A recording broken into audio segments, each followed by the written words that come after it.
para tuturuan ko kayo kung paano magkabit ng regulator ng gasol. Tara, let's do.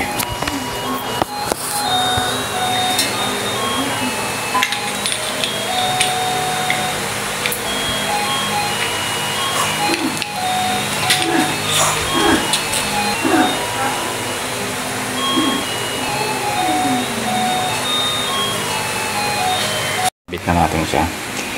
Tapos kakabit na natin siya rito sa gasol.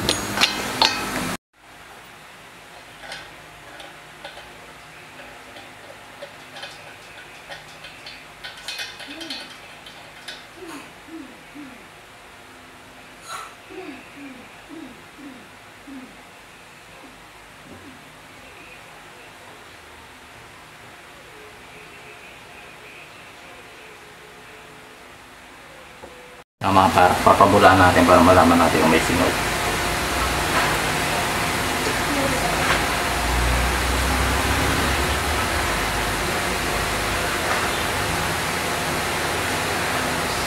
Dito naman sa dugtungan ng hose tsaka ng kalan.